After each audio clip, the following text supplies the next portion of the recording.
स्वागत है आप सभी का आपके अपने चैनल FMM गुरु पर। आज हम सीखने वाले हैं इम्पोर्टेंट फीचर्स ऑफ मनी के बारे में, यानी कि धन की महत्वपूर्ण विशेषताएं क्या क्या होती हैं, इसके बारे में आज सीखेंगे। ये है आपका क्लास 9 का फाइनेंशियल मार्केट मैनेजमेंट का चैप्टर नंबर 3। तो शुरू करते हैं हम आज का अपना टॉपिक। लेकिन शुरू करने से पहले मैं आपसे एक रिक्वेस्ट करना चाहूँगा, फटाफट से नीचे जो सब्सक्राइब का बटन है उसको प्रेस कर दें और वीडियो को एंड तक देखें, लाइक करें और अपने दोस्तों और अपनी फैमिली मेम्बर्स के साथ शेयर ज़रूर करना, ताकि हमारा हौसला बढ़ता रहे और हम नई नई वीडियोस आपके लिए लेकर आते रहें। तो शुरू करते हैं आज का टॉपिक, जिसका नाम है इम्पोर्टेंट फीचर्स ऑफ मनी, यानी कि धन की महत्वपूर्ण विशेषताएं, जो कि चैप्टर नंबर 3 है क्लास 9 का। तो इस चैप्टर के अंदर हम क्या क्या पढ़ेंगे, आज के इस टॉपिक में हम क्या क्या पढ़ेंगे, तो इसमें हम पढ़ेंगे धन के कार्य, धन क्या क्या कर सकता है, विनिमय का माध्यम होता है, यानी कि क्या होता है, medium of exchange, medium of exchange होता है, मूल्य का मानक होता है, यानी कि मूल्य का मानक या लेखा का यूनिट, इसको हम क्या बोल सकते हैं। मूल्य का मानक एक तरीके से हम बोल सकते हैं कि हम किसी भी चीज़ की वैल्यू डिसाइड कर सकते हैं in the terms of money, in the terms of money, यानी कि हम मूल्य निर्धारित कर सकते हैं किसी भी चीज़ का धन के संदर्भ में, ठीक है। यानी कि हम बोल सकते हैं इसको, standard of value, standard of value, ठीक है। लास्ट है मूल्य का भंडारण, मूल्य का भंडार, यानी कि स्टोर ऑफ वैल्यू, क्या बोलेंगे इसको हम, स्टोर ऑफ वैल्यू, मूल्य का भंडार। अब इन तीन बातों से क्या मतलब निकल के आता है, तो जो पहला पॉइंट है हमारा मीडियम ऑफ एक्सचेंज, यानी कि विनिमय का माध्यम, इसका मतलब ये है कि हम धन को इस्तेमाल करते हैं एक माध्यम के रूप में किसी वस्तु या किसी सेवा को खरीदने या इस्तेमाल करने के, या फिर बेचने, या फिर किसी को प्रदान करने के उद्देश्य से स्टैंडर्ड और मीडियम ऑफ एक्सचेंज की तरह हम इसको यूज़ करते हैं। यानी कि मुझे यदि चाहिए 1 किलो चावल, तो मैं अपनी पॉकेट से मनी यानी कि धन निकाल कर दूंगा और उसके बदले 1 किलो चावल ले लूँगा, ठीक है। ऐसे ही यदि मेरे पास 10 किलो गेहूं है और मुझे वो बेचना है, वो मुझे किसी को देना है, तो मैं वो 10 किलो गेहूं किसी को दूंगा और उससे उसके बदले में धन यानी कि मनी ले लूँगा, ताकि उस मनी का मैं अपनी मर्जी से आगे इस्तेमाल कर सकूं। तो इसको हम बोलते हैं मीडियम ऑफ एक्सचेंज। अब दूसरा पॉइंट है हमारा स्टैंडर्ड ऑफ वैल्यू, यानी कि मूल्य का मानक, यानी कि मैं अपनी चीज़ का मूल्य निर्धारित कर सकता हूँ। अब अगर हमारे पास मूल्य को निर्धारित करने की क्षमता या फिर कोई चीज़ उपलब्ध ना होती तो क्या होता, तो मैं मान लीजिए मेरे पास सोना है, गोल्ड है, मेरे पास 1 किलो गोल्ड है और मुझे चाहिए 2 किलो अनाज, तो क्या मैं 1 किलो गोल्ड के बदले 2 किलो अनाज लूँ, या फिर मैं आधा किलो गोल्ड के बदले 2 किलो अनाज लूँ। तो ये डिसाइड करना पहले बड़ा मुश्किल था, तो आज की डेट में लेकिन ये डिसाइड करना बहुत इजी है। हम क्या करते हैं, गोल्ड की हमने एक अलग वैल्यू डिसाइड की हुई है कि गोल्ड हमारा 50,000 रुपीज़ का 10 ग्राम मिलेगा, ठीक है। और हमने अनाज की अलग वैल्यू डिसाइड की हुई है कि हमें 30 रुपीज़ kg के हिसाब से गेहूँ मिलेगा। तो कहीं ना कहीं ये इस्तेमाल हम करके अपनी लाइफ को आसान बना रहे हैं। इसी को हम बोलते हैं स्टैंडर्ड ऑफ वैल्यू। हमने मूल्य को एक स्टैंडर्ड, मूल्य का मानक बना लिया, हमने इसको निर्धारित करने के लिए मनी को, धन को इस्तेमाल करना शुरू कर दिया, किसी भी चीज़ के मूल्य को। इसके बाद है मूल्य का भंडार, यानी कि स्टोर ऑफ वैल्यू। अब आप मनी को सेव करके रख सकते हो, स्टोर करके रख सकते हो, चाहे कितने भी अमाउंट में। आपके पास मान लीजिए आप एक किसान हैं, आपने गेहूँ उगाए, तो गेहूँ की फसल जब तैयार होती है उसके बाद आप उसको बाज़ार में बेचने जाओगे, तो उसके बदले आपको क्या मिलेगा, पैसा मिलेगा। तो उस पैसे को, उस धन को आप अपने पास सुरक्षित रख सकते हो, भंडार करके रख सकते हो। लेकिन यदि हमारे पास धन ना होता तो उस केस के अंदर क्या होता, तो आपको क्या करना होता, आप अपना गेहूं ही अपने पास भंडार करके रखोगे, तो हो सकता है कल को गेहूं खराब हो जाए, उसमें कीड़े लग जाएं, वो पानी में भीग जाए, या फिर कुछ भी हो सकता है, ठीक है। तो कहीं ना कहीं मूल्य का भंडार, यानी कि जो हमारे पास मूल्य है उसको भंडार करने के लिए हमें सुविधा प्रदान की गई है धन के द्वारा। तो ये हमारा आज का इस टॉपिक का ओवरव्यू था। आगे चलते हैं, इसको फटाफट से कंप्लीट करते हैं। पहला पॉइंट है हमारा विनिमय का माध्यम। ये पॉइंट हमने पहले भी 2 बार डिस्कस कर चुके हैं हम चैप्टर नंबर 1 और चैप्टर नंबर 2 में। दोनों की वीडियो का लिंक आपको नीचे डिस्क्रिप्शन में मिल जाएगा। तो इसमें क्या होता है, विनिमय का माध्यम यानी कि medium of exchange, medium of exchange. अब इस मीडियम ऑफ एक्सचेंज का मतलब क्या है? तो मीडियम ऑफ एक्सचेंज का मतलब है धन हमारी अर्थव्यवस्था के लिए सादगी और संगठन लाता है। धन हमारी अर्थव्यवस्था के लिए सादगी और संगठन लाता है। पूरे इतिहास में सोसाइटियों ने विनिमय के माध्यम के रूप में विभिन्न मदों का प्रयोग किया है, जैसे नमक से लेकर सोने तक हर वस्तु का। यानी कि हम पास्ट के टाइम में, हिस्ट्री में हम क्या यूज़ करते थे? हम यूज़ करते थे सॉल्ट, ठीक है, गोल्ड, ठीक है, अदर मेटल्स, ठीक है। अदर मेटल्स के अलावा हमने यूज़ किया था नील, और भी काफ़ी चीज़ें हमने यूज़ की हैं as a medium of exchange, ठीक है। और ये क्यों इस्तेमाल की गई, इसका कारण मैं आपको ऑलरेडी बता चुका हूँ अपनी वीडियो चैप्टर नंबर 2 की वीडियो के अंदर। आप वो नीचे लिंक में से जाकर, डिस्क्रिप्शन में जाकर लिंक से उसको देख सकते हैं। इसके बाद है एक कारण से दूसरे कारण से वस्तुओं और सेवाओं के भुगतान के रूप में ये मदें कुछ सोसाइटियों में स्वीकार्य हो गई। अब बहुत सारे कारण थे कि इनको हमने एक्सेप्ट करना स्टार्ट कर दिया। किस लिए? As a medium of exchange. क्यों स्टार्ट कर दिया? जैसे मान लीजिए कि हमें प्रॉब्लम आ रही थी बार्टर सिस्टम के अंदर, वस्तु विनिमय के अंदर प्रॉब्लम आ रही थी कि किसी के पास गेहूं है, उसको चावल चाहिए, तो उसे ऐसे इंसान को ढूंढना पड़ता था जिसके पास चावल हो और उसे गेहूं चाहिए हो। तो कहीं ना कहीं वो दिक्कत वाला काम था। तो हमने क्या किया, एक कॉमन वस्तु को इस्तेमाल करना शुरू कर दिया कि हम उसके बदले कोई भी सामान बेच सकते हैं, कोई भी सामान उसको दे के खरीद सकते हैं, ठीक है। तो जो ही कोई चीज़ धन के रूप में किसी सोसाइटी में सहज स्वीकार हो जाती है, त्यों ही यह विनिमय के माध्यम के रूप में कार्य कर सकती है। अब जब तक कोई भी चीज़ एक्सेप्ट नहीं होगी इन सोसाइटी में जब तक एक्सेप्ट नहीं होगी कोई भी चीज़, तब तक आप उस चीज़ को as a medium of exchange use नहीं कर सकते। यानी कि जो भी आप मीडियम ऑफ एक्सचेंज बनाना चाहते हो वो पूरी सोसाइटी के अंदर एक्सेप्टेबल होना चाहिए। सबसे पहला पॉइंट तो इसका यही हो गया, ठीक है। इसके बाद बोलता है यही धन के रूप में किसी चीज़ के कार्य करने के लिए अत्यधिक महत्वपूर्ण मापदंड है। यह अवश्य सहज स्वीकार होना चाहिए। यानी कि मोस्ट इम्पोर्टेंट थिंग क्या है हमारी? एक्सेप्टेबल के साथ हम लिखेंगे फ्रीली एक्सेप्टेबल होना चाहिए, सबके द्वारा एक्सेप्टेबल होना चाहिए, तभी हम इसको मीडियम ऑफ एक्सचेंज के रूप में बोल सकते हैं, तभी हम उसको एक धन के रूप में बोल सकते हैं। यही उसकी सबसे महत्वपूर्ण मापदंड है, सबसे इम्पोर्टेंट उसकी कैरेक्टरिस्टिक्स है, फीचर है उसका। क्या फीचर सबसे इम्पोर्टेंट?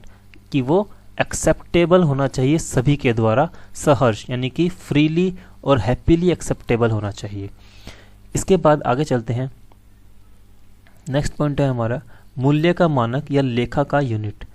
अब जो हमने ऊपर देखा था मूल्य का मानक, उसको हम डिटेल में यहाँ पर डिस्कस करने वाले हैं।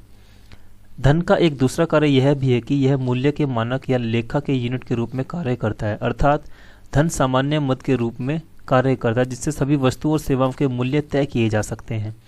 यानी कि हम मनी का यूज़ करके, use of money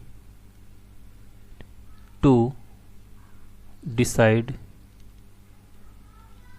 the value of goods और सर्विसेज।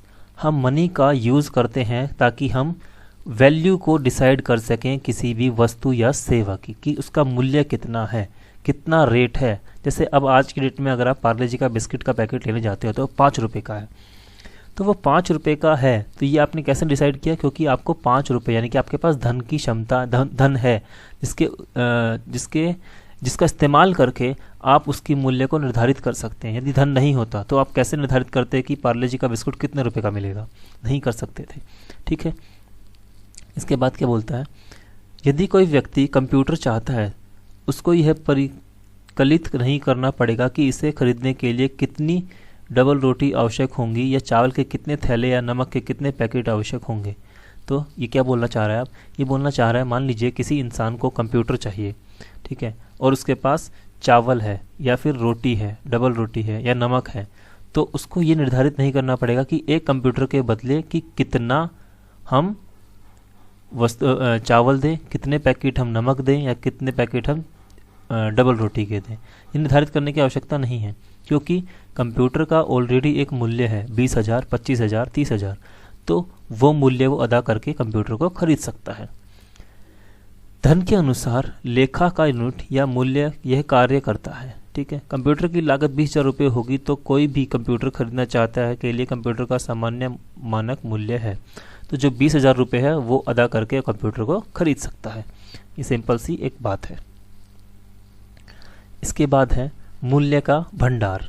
इसके बाद क्या है हमारा? मूल्य का भंडार। धन का तीसरा कार्य मूल्य के भंडार के रूप में है। धन आज खरीदने की बजाय और आप भविष्य में प्रयोग के लिए इसका भंडार अर्थात बचत कर सकते हैं। अब मनी को हम सेव कर सकते हैं फॉर फ्यूचर, ठीक है। लेकिन अगर हमारे पास मनी नहीं होता तो हमारे पास क्या होता? जो भी हम काम कर रहे हैं, जैसे हम गेहूं, किसान है तो गेहूं उगा रहे हैं तो हमारे पास गेहूं होता, चावल उगा रहे तो चावल होते, अगर मैं टेलर हूं, मेरे दर्जी हूं, मैं कपड़े सिलता हूं तो मेरे पास कपड़े होते, तो मेरे पास ये वस्तुएं होती, ठीक है। तो मैं इन वस्तुओं का भंडारण ज़्यादा समय तक नहीं कर सकता, इनको ज़्यादा समय तक सेव करके नहीं रख सकता, तो कहीं ना कहीं ये समस्या पैदा करता है। तो लेकिन आज की डेट में हम मनी को फ्यूचर के लिए सेव करके रख सकते हैं। ये इसका दूसरा पॉइंट है जो बेनिफिट है मनी का, ठीक है। यदि धन के रूप में जिसे प्रयोग करते हैं भविष्य में प्रयोग के लिए भंडार या बचत की जानी है। उदाहरण के लिए मान लीजिए कि आपको सेबों में भुगतान किया गया, परंतु आप अपनी सभी आय सेब तत्काल खर्च नहीं करना चाहते। अब मान लीजिए मैं एक किसान हूँ, ठीक है, मैं क्या हूँ? एक किसान हूँ, फार्मर। मेरे पास ज़मीन नहीं है लेकिन मुझे खेती करना आता है, ठीक है। मुझे एक जमींदार ने, लैंडलॉर्ड ने बोला कि आप मेरे खेत पर, ये क्या है? फार्म है, आप मेरे खेत पर एप्पल उगाइए। क्या उगाइए? एप्पल उगाइए। हम यहाँ पे एप्पल की खेती करवा रहे हैं, ठीक है। तो फार्मर ने एप्पल की खेती फार्म में की, तो उसके बदले लैंडलॉर्ड ने क्या किया? फार्मर को एप्पल दे दिए, पैसे नहीं दिए। क्या दिया? एप्पल दिया। अब एप्पल जो दिया, मान लेते हैं इसको 500 पीस एप्पल दे दिए। कितने पीस? 500 पीस एप्पल दे दिए। तो अब ये फार्मर क्या करेगा? क्या 500 पीस एप्पल आज ही इस्तेमाल कर लेगा, या 500 पीस एप्पल पूरे महीने में इस्तेमाल कर लेगा? नहीं। ये जो 500 पीस एप्पल है ये इसको 1 ईयर चलाने हैं, ठीक है। ये इसका 1 साल का मेहनताना है, 1 साल तक इसको 500 पीस एप्पल चलाने हैं। तो क्या इसका 500 पीस एप्पल को 1 साल तक चला सकता है? नहीं चला सकता।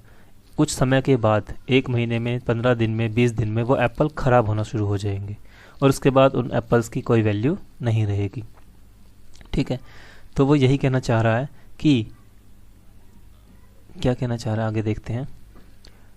बचत करना चाहते हैं और सेब को, आय को बाद में खर्च करना चाहते हैं। अगर मैं बचत करना चाहता हूं और उसको, कुछ आय को बाद में खर्च करना चाहता हूं, आपको कुछ दिनों से अधिक के लिए आपकी सेब आय के कुछ को बचत करने में कठिनाई होगी। कुछ दिन तक तो ठीक रहेगा, लेकिन उसके दिन के बाद जब वो ख़राब होना शुरू होंगे तो मुझे इसको बचत करने में कठिनाई होगी, है ना। सेब आय अंततः सड़ या गल जाएगी और कोई भी आपसे सड़ी सेब आय को खरीदने वाला नहीं है। आप नहीं चाहते कि आपकी आय स्वीकार्यता खो दे, और जब ये सड़ जाएगी, जब ये ख़राब हो जाएंगे ये एप्पल, तो उसके बाद कोई भी इनको फार्मर से नहीं खरीदेगा। और फार्मर को अगर कुछ चीज़ चाहिएगी, मान लीजिए फार्मर को मिल्क चाहिए, तो उसके पास तो एप्पल है और वो भी ख़राब, तो वो एप्पल ख़राब वाले एप्पल देके क्या मिल्क ले सकता है? नहीं ले सकता।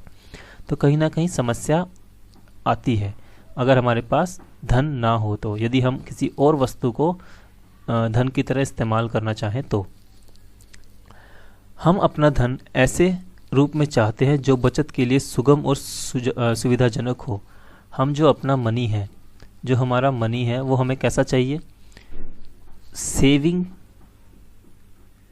हम उसको कर पाएँ, ऐसा मनी चाहिए जो हम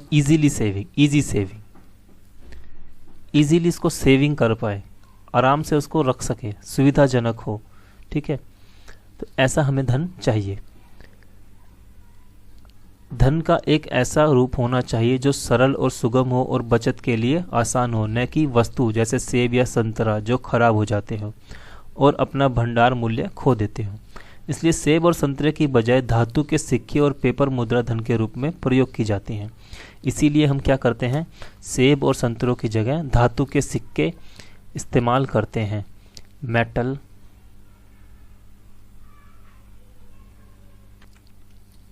मेटल या पेपर का धन हम आज की डेट में इस्तेमाल करते हैं। क्यों? क्योंकि मेटल भी सेव करना इजी है और पेपर को भी हम लंबे समय तक सेव करके रख सकते हैं। ठीक है, तो ये क्या बोल रहा है? क्योंकि वे भंडार के लिए आसान और समय बीतने के साथ सड़ने या गलते नहीं है, कम से कम इतनी जल्दी नहीं सड़ते जैसे सेब। हाँ, हम मान सकते हैं कि पेपर सड़ जाएगा, लेकिन इतनी जल्दी नहीं सड़ेगा जैसे सेब सड़ जाता है। 10 से 15 दिन में पेपर को कुछ नहीं होता। ठीक है, तो अब हमारे पास धन की 3 महत्वपूर्ण विशेषताएं आई हैं। धन 3 महत्वपूर्ण भूमिकाएं निभाता है। कौन कौन सी महत्वपूर्ण भूमिकाएं हैं धन की? सबसे पहला मीडियम ऑफ एक्सचेंज, दूसरा स्टैंडर्ड ऑफ वैल्यू, तीसरा स्टोर ऑफ वैल्यू।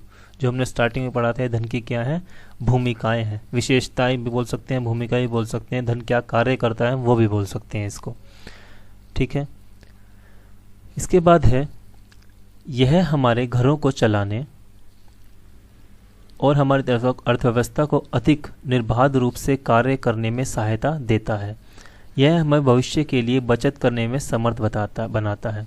हमारे पास आज की डेट में मनी है, तो मनी को हम सेव कर सकते हैं फॉर फ्यूचर, इजीली सेव कर सकते हैं। ठीक है, क्योंकि वो खराब नहीं होता, सड़ता नहीं है, गलता नहीं है।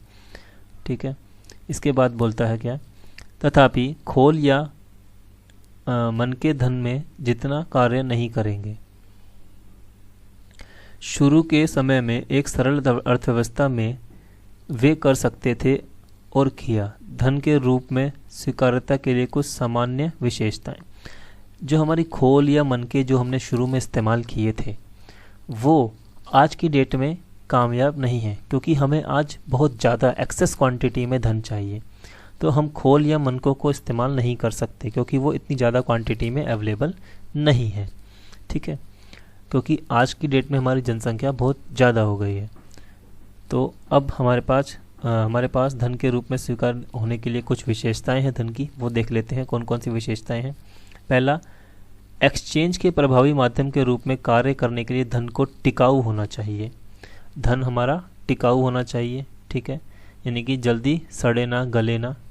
दूसरा, जो धन के रूप में कार्य करता है लोगों द्वारा प्रचुर मात्रा में आसानी से बनाया ना जा सके और अपेक्षाकृत दुर्लभ होना चाहिए। इजीली अवेलेबल ना हो, easily available, easily making possible नहीं होनी चाहिए। ठीक है, और लोगों द्वारा प्रचुर मात्रा में आसानी से ना बनाया जा सके।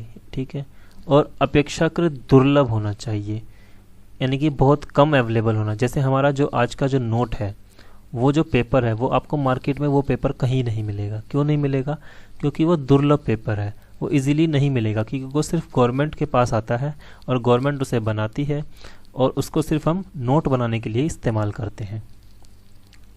इसके बाद है तीसरा, यद्यपि जो धन के रूप में कार्य करता है अपेक्षाकृत दुर्लभ होना चाहिए। हमने देख लिया, उदाहरण के लिए चट्टाने नहीं, यह इतना दुर्लभ भी नहीं हो सकता। जो भी धन के रूप में कार्य करता है उसे पर्याप्त मात्रा में उपलब्ध होना चाहिए, ताकि हमारी अर्थव्यवस्था में सभी विनिमय करने में समर्थ हो सकें।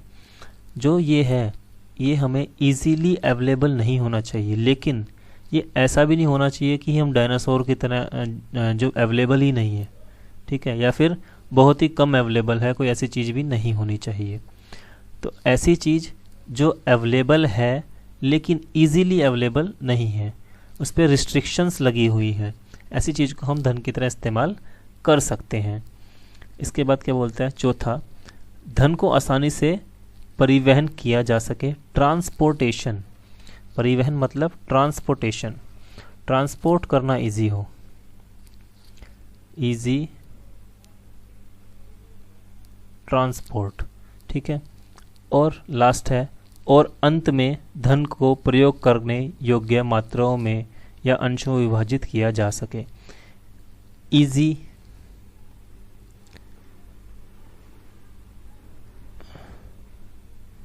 इजी डिविजिबल होना चाहिए, यानी कि 1 रुपया, 2 रुपया, 5 रुपया, 10 रुपया, 20 रुपया, 25 रुपया, 50 रुपया, आप इसको तोड़ सकें, ठीक है। इजीली हम उसको छोटे टुकड़ों में या बड़े अमाउंट में विभाजित या फिर जोड़ सकें। अब लास्ट में क्या बोल रहा है, जैसा ऊपर बताया गया है कि किसी चीज़ का अत्यधिक अनिवार्य गुण जो धन के रूप में कार्य करता है, यह इसकी स्वीकार्यता है। यह अर्थव्यवस्था में लोगों द्वारा सहर्ष स्वीकार्य किया जाना चाहिए।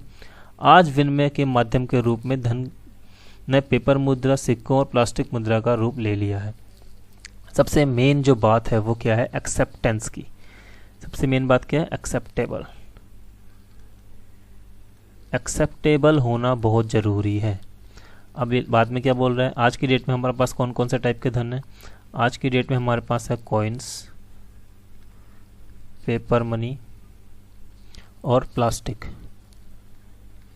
प्लास्टिक में आता है आपका डेबिट कार्ड और क्रेडिट कार्ड, ये सब के हैं आपके प्लास्टिक मनी है। पेपर मनी में आपके नोट्स आएंगे, कॉइन्स में आपके सिक्के आएंगे, ठीक है। तो ये था आज का हमारा टॉपिक। आई होप आपको ये वीडियो अच्छी लगी होगी, टॉपिक पूरा अच्छे से समझ में आया होगा। तो कोई डाउट्स या क्वेरीज़ हैं आपकी तो नीचे कमेंट बॉक्स में लिखकर आप मुझसे डायरेक्टली पूछ सकते हैं। आपको ये जो नोट्स हैं ये हमारे वेबसाइट पर मिल जाएंगे, जिसका लिंक नीचे डिस्क्रिप्शन में अवेलेबल है।